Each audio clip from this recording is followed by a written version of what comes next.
নমস্কার বন্ধুরা, আজকে আমি যে স্তোত্রটা পাঠ করে শোনাবো সেটা যদি আপনারা প্রতিদিন সকাল এবং সন্ধ্যা পাঠ করেন তাহলে আপনার দ্বাদশ জ্যোতির্লিঙ্গ যে দর্শন তার যে ফল লাভ হয় সেই ফল আপনার মানে অর্ধেক লাভ হয়ে যাবে। অর্ধেক লাভ আপনি ঘরে বসে করতে পারবেন এই স্তোত্র যদি প্রতিদিন ওই পাঠ করেন।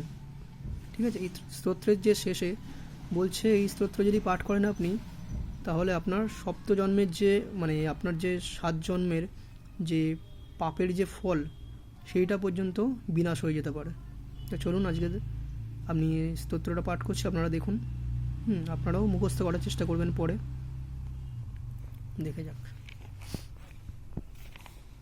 নিচ্ছে সেই স্তোত্রটা পাঠ করছি আমি। ওম দ্বাদশ জ্যোতির্লিঙ্গানি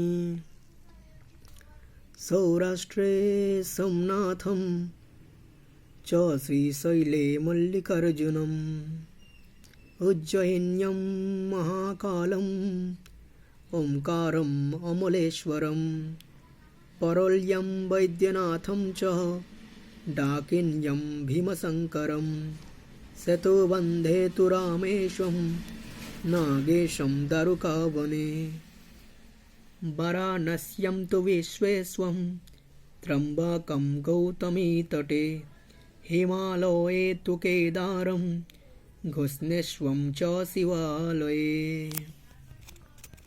এটা স্তোত্রটা হচ্ছে এটা, আর শেষে যেটা বললাম এই যে দেখুন, এতানি জ্যোতির্লিঙ্গানি সায়ং পাতঃ পঠেন্নরঃ সপ্ত জন্ম কৃতম পাপম স্মরণেন বিনশ্বতি। এটার অর্থ হচ্ছে ওটাই যেটা আমি প্রথমে বললাম, যে আপনি যদি স্তোত্র যদি পাঠ করেন প্রতিদিন সকাল এবং সন্ধ্যাবেলা তাহলে আপনার সপ্ত জন্মের যে আপনার 7 জন্মের যে পাপ সেই পাপ হচ্ছে এই স্তোত্র পাঠ করার সাথে সাথে বিনাশ হয়ে যাবে। ঠিক আছে, তা যারা শিব ভক্ত আশা করি এটা আপনারা নিশ্চয়ই পাঠ করার চেষ্টা করবেন, মুখস্থ করবেন। নমস্কার।